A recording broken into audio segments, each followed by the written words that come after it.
Hello friends, hi. അപ്പം ഞാൻ ഒരു വീഡിയോ ആയിട്ട് വരാമെന്ന് പറഞ്ഞിട്ടായിരുന്നു പോരുന്നത്, പക്ഷേ എനിക്കത് കൊണ്ടുവരാനായിട്ട് പറ്റിയില്ല. അപ്പം ആ വീഡിയോ എന്ന് പറയുമ്പോൾ നമ്മൾ ലാബ് മാത്സിനെ പറ്റിയിട്ടും കെമിസ്ട്രിയെ പറ്റിയിട്ടും അതിൻ്റെ ഫിസിക്സിനെ പറ്റിയിട്ടുള്ള പ്രാക്ടിക്കലിനെ ബേസ്ഡ് ആയിട്ടുള്ള അത് ബേസിക് ആയിട്ടുള്ള ഇൻഫോർമേഷൻസും അതുപോലെ തന്നെ എൻ്റെ എക്സ്പീരിയൻസും എനിക്കിപ്പോൾ മോഡൽ എക്സാം ഒക്കെ കഴിഞ്ഞിട്ടുണ്ട്. അപ്പോൾ അതിൻ്റെ ഒരു എക്സ്പീരിയൻസും അതുപോലെ തന്നെ എങ്ങനെയാണ് ഞാൻ പ്രിപ്പയർ ചെയ്തത് എല്ലാ കാര്യങ്ങളാണ് ഈ ഒരു വീഡിയോ ഞാൻ ഇൻക്ലൂഡ് ചെയ്യുന്നത്. വീഡിയോ മൊത്തമായിട്ട് കാണാം. പിന്നെ ഒരു കാര്യം, നിങ്ങൾക്ക് ഹെൽപ്ഫുൾ ആകുന്ന ഒരു വീഡിയോ ഇപ്പോൾ വരുന്നുണ്ട്. അത് ചിലപ്പോൾ ഈ വീഡിയോയുടെ കൂടെ ആഡ് ചെയ്യും, അല്ലെങ്കിൽ നാളെ ആയിരിക്കും വീഡിയോ ആഡ് ചെയ്യുന്ന രീതി വെച്ചിട്ടിരിക്കും കേട്ടോ. അപ്പം ഇന്നാണ് വരാൻ ചാൻസ് കൂടുതൽ. അപ്പം നിങ്ങൾ ശ്രദ്ധിക്കുന്ന കാര്യം വെച്ചാൽ അത് ഭയങ്കര ഹെൽപ്ഫുൾ ആയിട്ടുള്ള വീഡിയോ ആണ്. ജസ്റ്റ് ഒന്ന് ചാനൽ സബ്സ്ക്രൈബ് ചെയ്തിരിക്കുക. അല്ലെങ്കിൽ നിങ്ങൾ എന്ത് ചെയ്യുന്നത് വെച്ചാൽ നിങ്ങൾ ചാനൽ നോക്കിക്കൊണ്ടിരുന്നാലും മതി. ചാനലിൽ അത് എന്താണ് ആഡ് ചെയ്ത സമയത്തൊക്കെ അറിയാൻ പറ്റും. അല്ലെങ്കിൽ നിങ്ങളൊന്ന് ചാനൽ സബ്സ്ക്രൈബ് ചെയ്ത് എന്ത് ചെയ്യുക, നിങ്ങളൊന്ന് സപ്പോർട്ട് ചെയ്യുക. ഓക്കെ, അപ്പോൾ നമുക്ക് വീഡിയോയിലേക്ക് കിടക്കാം. ഓക്കെ, അപ്പോൾ അത് ഏത് വീഡിയോ ആണെന്നൊക്കെ ഞാൻ ഈ ഒരു മാത്സിൻ്റെ കാര്യം പറയാം, കാരണം മാത്സുമായിട്ട് ബന്ധപ്പെട്ട ഒരു വീഡിയോ ആണ്. ഓക്കെ, അപ്പം ഞാൻ പറയാനായിട്ട് വന്നത്, നമുക്കിപ്പോൾ ലാബ് മാത്സിനെ കുറിച്ച് പറയുകയാണെങ്കിൽ 16 പ്രാക്ടിക്കൽ എക്സ്പീരിയൻസ് ആണ് നമുക്കുള്ളത്. 16 പ്രാക്ടിക്കൽ എക്സ്പീരിയൻസ് എന്ന് പറയുമ്പോൾ നിങ്ങൾക്ക് അറിയാൻ പറ്റും. അതിൽ 7 എണ്ണം എന്ന് പറയുന്നത് +1 എന്നും അതിന് 9 എണ്ണം എന്ന് പറയുന്നത് +2 എന്നുമാണ്. പിന്നെ അങ്ങനെയാണ് വരുന്നത്. അപ്പോൾ 16 പ്രാക്ടിക്കൽ എക്സാംസ് ഉണ്ടെങ്കിൽ 7 എണ്ണം +1 എന്നും 9 എണ്ണം 12 എന്നുമാണ്. പിന്നെ ഈ ഒരു രീതിയിലാണ് നമുക്ക് അറേഞ്ച് ചെയ്തിട്ടുണ്ടാവുക. ഇതിൽ വലിയ കാര്യമൊന്നും ഇല്ല, എന്തെങ്കിലും ഇരുന്നാലും നമ്മൾ മനസ്സിലാക്കി വെച്ചെടുക്കണം. കാരണം എത്ര പ്രാക്ടിക്കൽ കാര്യങ്ങളുണ്ട്, അല്ലെങ്കിൽ എത്ര പ്രാക്ടിക്കൽ ലാബ്സ് ഉണ്ട് എന്നറിഞ്ഞാൽ മാത്രമേ നിങ്ങൾക്ക് എന്ത് ചെയ്യാൻ പറ്റൂ, എല്ലാം പഠിച്ചെടുക്കാൻ പറ്റുള്ളൂ. അപ്പോൾ എന്നെ സ്കൂളിലൊക്കെ പഠിപ്പിച്ചിട്ട് ഉള്ള റെക്കോർഡാണ് ഇത്, പഠിപ്പിച്ചിട്ട് എഴുതാൻ പറഞ്ഞിട്ടുള്ള റെക്കോർഡാണിത്. നിങ്ങൾക്ക് സ്കൂളിൽ നല്ല വഴിയിൽ നിന്ന് വായിച്ചിട്ട് എഴുതിയതാണ്, നിങ്ങൾക്ക് അറിയാൻ പറ്റും. അപ്പോൾ ഇവിടെ ഞങ്ങൾക്ക് ഇത് ഞാൻ ഇന്ന് എഴുതിനോട്ടാണ് ഈ പേജസ് വേണ്ട. അപ്പോൾ ഇതെന്ന് പറയുമ്പോൾ നമുക്ക് എന്താണ്, ഇത് ഞാൻ എഴുതിയിട്ടാണ്. എൻ്റെ ഹാൻഡ് റൈറ്റിംഗ് ഒന്നും അത്ര നിങ്ങൾക്ക് ഇഷ്ടപ്പെടില്ല. ഞാൻ പെട്ടെന്ന് ഇതൊക്കെ എഴുതുന്നത് എന്ന് പറയുമ്പോൾ ഒരു തലേ ദിവസത്തെ 12 മണി ആ ഒരു നേരത്തൊക്കെ ആയിരിക്കും. അതാണ് ഇങ്ങനത്തെ ഹാൻഡ് റൈറ്റിംഗ്. എക്സാം പേപ്പേഴ്സ് വരുമ്പോൾ കുറച്ചുകൂടി ഇമ്പ്രൂവ് ചെയ്താണ് ഞാൻ എഴുതാറുള്ളത്. പക്ഷേ പലപ്പോഴും ഞാൻ ഇങ്ങനെയൊക്കെയാണ് എഴുതാറുള്ളത്. പിന്നെ എൻ്റെ അല്ലാത്ത ഇപ്പോൾ ഇതിലുള്ള ഹാൻഡ് റൈറ്റിംഗ് എനിക്ക് ഇങ്ങനെയാണ്. ഓക്കെ, അതല്ല നമ്മുടെ വിഷയം. അപ്പോൾ ഇങ്ങനെയൊക്കെയാണ് ഞാൻ എഴുതാറുള്ളത്. അപ്പോൾ ഞാൻ ഇതാണ് എൻ്റെ പ്രാക്ടിക്കൽ ബുക്ക്. പ്രാക്ടിക്കൽ ബുക്കിൽ ഞാൻ ഫുള്ളും കംപ്ലീറ്റ് ആക്കിയിട്ടുണ്ട്. ടീച്ചറിൻ്റെ സൈനൊക്കെ വായിച്ചിട്ടുണ്ട്.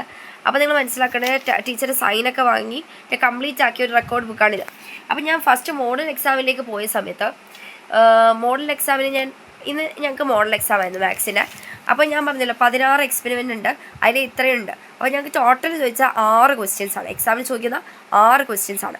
അതിൽ 2 എണ്ണം ഓപ്ഷൻ ആയിരിക്കും, 4 എണ്ണം എന്ന് പറയുന്നത് നമ്മൾ എന്തായാലും ക്വസ്റ്റ്യൻ ചെയ്തിരിക്കണം, അല്ലെങ്കിൽ മാർക്ക് പോകും. നമുക്കറിയാമല്ലോ, നമ്മൾ പബ്ലിക്കിനും അല്ല, നമ്മൾ സാധാരണ എക്സാംസ് പോലെ തന്നെ ഓപ്ഷൻ. ഓക്കെ, 2 എണ്ണം. അപ്പോൾ അത് ഏത് വേണമെങ്കിലും ആകാം. അപ്പം ഞാനിന്ന് ചെയ്ത സമയത്ത് എനിക്ക് ടോട്ടൽ ടീച്ചർ നോക്കിക്കൊണ്ട് വരാൻ പറഞ്ഞത് 10 എക്സ്പെരിമെൻറ്റ്സ് ആണ്. കാരണം എന്ന് വെച്ചാൽ 10 എക്സ്പെരിമെൻറ്റ് വളരെ ഇമ്പോർട്ടൻ്റ് ആണെന്നൊക്കെ പറഞ്ഞു. എക്സ്പെരിമെൻറ്റ് പറയുമ്പോൾ ലാബാണ് കേട്ടോ. ലാബ് 18, ലാബ് 19 ഒക്കെ ഉണ്ടല്ലോ. ഞങ്ങൾക്ക് ലാബ് 18 കുറച്ച് എക്സ്പീരിയൻസ് ഞങ്ങൾക്ക് ഉണ്ടായിരുന്നു, ഞാൻ കാണിച്ചു തരാം. ഓക്കെ, അപ്പോൾ ഇതിൽ നിന്ന് കുറച്ച് എക്സ്പീരിയൻസ് ഒക്കെ നമ്മൾ നോക്കിക്കൊണ്ട് വരാൻ പറഞ്ഞിരുന്നു. ലാബ് 0, 1, 2 അങ്ങനെ ഒരു 20 വരെ 20 നോക്കണ്ടെന്ന് പറഞ്ഞു. ഇൻവേഴ്സ് നോക്കണ്ട, ഇൻവേർട്ടിബിൾ ഫങ്ഷൻസ് നോക്കണ്ടെന്ന് പറഞ്ഞു. ബാക്കിയുള്ളത് നോക്കിയിട്ട് വരാൻ മതി. കാരണം അത്രയും ടൈം ലിമിറ്റ് ആയിരുന്നു നമുക്ക് ഉണ്ടായിരുന്നത്. അപ്പോൾ ഇത്രയും നോക്കിയിട്ട് തന്നെ പറഞ്ഞു. ഞാൻ ഇത്രയും നോക്കിയിട്ട് പോയി. അപ്പം അതിനാണ് എക്സാമിന് ക്വസ്റ്റ്യൻ ചോദിച്ചത്. പക്ഷെ ഒരു ട്വിസ്റ്റ് എന്താണെന്ന് വെച്ചാൽ ഈ 2 ഓപ്ഷനായിട്ട് ഞാൻ വിട്ടത് ഈ 2 ക്വസ്റ്റ്യൻസാണ്. അപ്പോൾ ബാക്കി 4 ഞാൻ ചെയ്തത് ഇതിൻ്റെ അകത്തുനിന്നാണ്. മനസ്സിലായോ? അങ്ങനെയാണ് ടീച്ചർ പറഞ്ഞത്. കാരണം 2 എണ്ണം ഇതേപോലെ എപ്പോഴും ഒരുമിച്ച് ചോദിക്കണമെന്നില്ല. പക്ഷെ ഞങ്ങൾക്ക് ഇന്ന് എക്സാമിന് വന്നപ്പോൾ ഇത് 2 ഒരുമിച്ച് ചോദിച്ചു. പല ആൾക്കാർക്ക് പല ക്വസ്റ്റ്യൻസ് ആയിരിക്കും. നമ്മൾ അടുത്തിരിക്കുന്ന ആൾക്കാർക്ക് വേറെ ക്വസ്റ്റ്യൻസ് ആയിരിക്കും, നമ്മൾ ഓപ്പോസിറ്റ് ആയിരിക്കുന്ന ആൾക്കാർക്ക് വേറെ ക്വസ്റ്റ്യൻ ആയിരിക്കും. അങ്ങനെയൊക്കെയാണ് നമുക്ക് അറേഞ്ച് ചെയ്യുക. അതൊരു ഈവൻ നമ്പേഴ്സിൻ്റെ സിസ്റ്റം ഒക്കെയാണ് നമ്മൾ സ്കൂളിൽ പതിവായിട്ട് ഈ എക്സാം പേപ്പർ സെറ്റിങ്ങിൽ ഉപയോഗിക്കുന്നത്. ഓക്കെ, അപ്പോൾ അതാണ് ആ രീതിയിലാണ് എൻ്റെ പേപ്പേഴ്സ് സെറ്റ് ചെയ്തത്.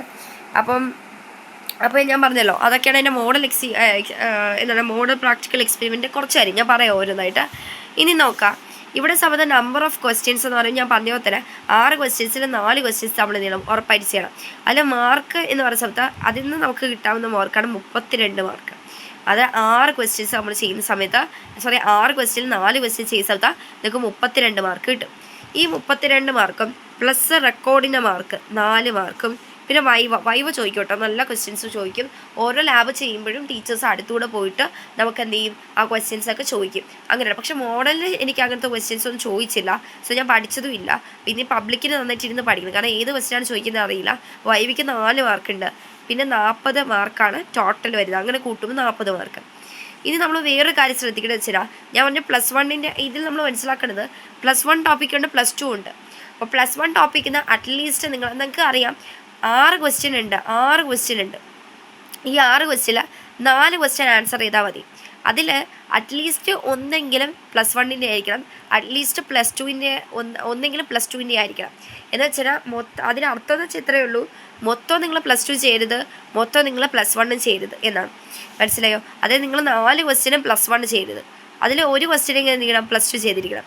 അതിന് നിങ്ങൾ മൊത്തം +2 ചെയ്യരുത്, ഏതെങ്കിലും ഒരു ക്വസ്റ്റ്യൻ എന്ത് ചെയ്യണം, +1 ചെയ്തിരിക്കണം. അതാണ് ഇതിനർത്ഥം. ഓക്കെ, അപ്പോൾ ഇതാണ് നമ്മുടെ ഇത് നിങ്ങളുടെ സ്കൂൾ വെച്ച് മാറാം കേട്ടോ. +1 ടോപ്പിക്സാണ് ഇത്രയും തന്നിട്ടുള്ളത്. ഇത് നിങ്ങളുടെ സ്കൂൾ വെച്ച് മാറാം. ഇത് നിങ്ങൾ ജസ്റ്റ് ഒരു സ്ക്രീൻഷോട്ട് ചെയ്ത് വെച്ചേക്കുക. കാരണം നിങ്ങൾക്ക് എന്തെങ്കിലും ഡൗട്ട് ഉണ്ടെങ്കിൽ നിങ്ങൾക്ക് നോക്കാനായിട്ട് സാധിക്കും. എന്നിട്ട് നിങ്ങൾ എന്ത് വെച്ചാൽ ഇതേപോലെ ടിക്ക് ചെയ്ത് വെക്കുക. ഇതെന്ന് പറയുമ്പോൾ എൻ്റെ സ്കൂളിൽ ഇത്രയും ടോപ്പിക്സാണ് ഇവിടെ നിന്ന് പഠിപ്പിച്ചത്, അപ്പോൾ ഞാൻ ടിക്ക് ചെയ്ത് വെച്ചേക്കുന്നതാണ്. അപ്പോൾ നിങ്ങൾക്ക് ഇത് മനസ്സിലാകുന്നുണ്ടെങ്കിൽ അല്ലെങ്കിൽ നിങ്ങൾ എന്ത് ചെയ്യുക, ടൈപ്പ് ചെയ്ത് വെക്കുക. എൻ്റെ അക്ഷരം മനസ്സിലാകുന്നില്ലെങ്കിൽ ഇത് പറഞ്ഞുതരാം. ബേസിക് കൺസെപ്റ്റ്സ്, അതേപോലെ തന്നെ value of function, shifting of graph, domain and range, trigonometric function, conic section. Okay, then circle and parabola, ellipse and hyperbola, basics of 3D elements. അത് തന്നെ ഇത് സ്ഥലത്ത് +2 ആണ്. +2 എന്ന് പറയുമ്പോൾ ഇത്രയും ടോപ്പിക്സ് അല്ല, ഇത്രയും ടോപ്പിക്സ് ഉണ്ട്. നേരത്തെ കാണിച്ചതും ഇത്രയും ടോപ്പിക്സും കൂടി ഉണ്ട്. ഓക്കെ, അപ്പോൾ ഇതൊന്ന് ജസ്റ്റ് ഒന്ന് സ്ക്രീൻഷോട്ട് ചെയ്ത് വയ്ക്കാം. അപ്പോൾ അത് നിങ്ങൾ സ്കൂളിൽ പഠിപ്പിച്ച് എന്ത് ചെയ്യുക, മാർക്ക് ചെയ്ത് വയ്ക്കുക. പിന്നെ ഇതൊക്കെയെന്ന് പറയുമ്പോൾ ഞാനാണെങ്കിൽ ഓരോ ലാബ് കണ്ടിട്ട് അതിൽ ഏറ്റവും ഇമ്പോർട്ടൻ്റ് ആയിട്ടുള്ള കാര്യങ്ങൾ ഇങ്ങനെ എഴുതി വെച്ചിട്ടുള്ളതാണ്. അപ്പോൾ ഇതിൽ പ്രത്യേകിച്ച് കാര്യങ്ങളൊന്നും ഇല്ല. പക്ഷെ എന്താണ് ഞാൻ ഇതിൽ ഉപദേശിച്ചതെന്ന് പറഞ്ഞുതരാം. നമ്മൾ ഓരോ ലാബ് കാണുമ്പോൾ അതിൽ ചെറിയ ചെറിയ കാര്യങ്ങളൊക്കെ ഉണ്ടാവും, അത് പ്രധാനമായിട്ട് എഴുതി വയ്ക്കാം. നമ്മളിപ്പം പ്രൊസീജിയറൊന്നും എഴുതി വയ്ക്കേണ്ട ഒരു ആവശ്യമില്ല. പകരം നിങ്ങൾക്ക് ചെറിയ ചെറിയ കാര്യങ്ങളൊക്കെ ഭയങ്കരമായിട്ട് തെറ്റാൻ ചാൻസ് ഉണ്ട്. അപ്പോൾ നിങ്ങൾ ചെയ്ത് നോക്കുന്ന സമയത്ത് ഈ ഓരോ ലാബ് ചെയ്തിട്ട് അതിൻ്റെ ഇതേപോലെയുള്ള പോയിൻറ്റ്സ് എന്ത് ചെയ്യുക, എഴുതി വെച്ചിട്ട് ചെയ്ത് നോക്കാം. അങ്ങനെയാണ് ഞാൻ ചെയ്തിട്ടുള്ളത്. അപ്പോൾ ചെറിയ ചെറിയ കാര്യങ്ങൾ തെറ്റിക്കഴിഞ്ഞാൽ മറന്നുപോയി കഴിഞ്ഞാൽ പിന്നീട് അങ്ങോട്ട് ചെയ്യാൻ പറ്റില്ല എന്ന് വരാം. അതുകൊണ്ട് നമ്മൾ എന്ത് ചെയ്യുക, ഓരോ കാര്യങ്ങളും ചെറിയ കാര്യങ്ങളൊക്കെ ഒന്ന് എഴുതി വയ്ക്കാം. അങ്ങനെ ഞാൻ എനിക്ക് സ്കൂളിൽ പഠിച്ച ഒരു 13 എക്സ്പീരിയൻ്റ് ആണ് പഠിപ്പിച്ചത്. അപ്പോൾ അത് 13 എക്സ്പീരിയൻ്റ് ഇതിൽ എഴുതി വെച്ചിട്ടുണ്ട്, ചെറിയ ചെറിയ കാര്യങ്ങൾ. അത് നിങ്ങളുടെ രീതിയിൽ നോട്ട്സ് ഉണ്ടാക്കി വയ്ക്കുക. ഓക്കെ, ഇതിൻ്റെ രീതിയിലാണ് ഞാൻ നോട്ട് ഉണ്ടാക്കി വെച്ചത്. ഓക്കെ, അപ്പോൾ ഞാൻ നേരത്തെ പറഞ്ഞ കാര്യം ജിയോജിബ്രയുടെ കാര്യമാണ്. അത് നമുക്കറിയാം, സോഫ്റ്റ്വെയർ നമുക്കിപ്പം സ്കൂളിലൊക്കെ ഉപയോഗിക്കുന്ന ഒരു സോഫ്റ്റ്വെയറാണ് ജിയോജിബ്ര എന്ന് പറഞ്ഞാൽ. ഈ ഒരു സോഫ്റ്റ്വെയർ സമയത്ത് നമുക്ക് സ്കൂളിലത്തെ സോഫ്റ്റ്വെയർ രീതിയിലല്ല നമുക്ക് കിട്ടുക. അപ്പം അതിനെക്കുറിച്ച് അതെങ്ങനെ നമുക്ക് സ്കൂളിലത്തെ ജിയോജിബ്ര കിട്ടുക എന്ന് നമുക്ക് ഈസിയിൽ പറയുന്നൊരു വീഡിയോ വരുന്നുണ്ട്. അപ്പം നമുക്കിപ്പോൾ ജിയോജിബ്ര ക്ലാസിക് എന്നൊക്കെ അടിച്ച് നോക്കിയിട്ട് ഓൺലൈനായിട്ട് ചെയ്യുന്നവരുണ്ട്. പക്ഷെ അതല്ല നമ്മുടെ വേർഷൻ എന്ന് നിങ്ങൾക്കറിയാം. സ്കൂളിൽ ചെയ്യുന്ന വേറൊരു വേർഷനാണ്. അപ്പോൾ അതേ വേർഷൻ എനിക്ക് ലാപ്പിൽ കിട്ടിയിട്ടുണ്ട്. അപ്പോൾ അതെങ്ങനെയാണ് വരുന്നത്, അതെങ്ങനെ കിട്ടും എന്നതിനെക്കുറിച്ചൊരു വീഡിയോ ഉണ്ട്. അത് നാളെയോ അല്ലെങ്കിൽ ഇന്നോ അത് ആഡ് ചെയ്യുന്നതാണ്. അപ്പോൾ അതെന്ത് ചെയ്യുക, നിങ്ങൾ കാണാനായിട്ട് മറക്കരുത്. ജിയോജിബ്രയുടെ ഒരു വീഡിയോ ആണ്. ആ സമയത്ത് സെയിം വേർഷനാണ്, സെയിം സോഫ്റ്റ്വെയറിൻ്റെ വേർഷനായിരിക്കും അതിൽ വരാനായിട്ട് പോകുന്നത്. ഓക്കെ, അപ്പോൾ നമ്മൾ വീഡിയോ സമയത്ത് ഇത്രയേ ഉള്ളൂ.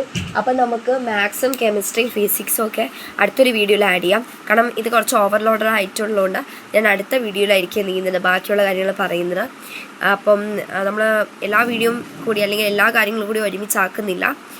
അപ്പം എന്ത് ചെയ്യാം, നമുക്ക് ഓരോരോ വീഡിയോ ആയിട്ട് അതിൽ കാണാം. ബൈ.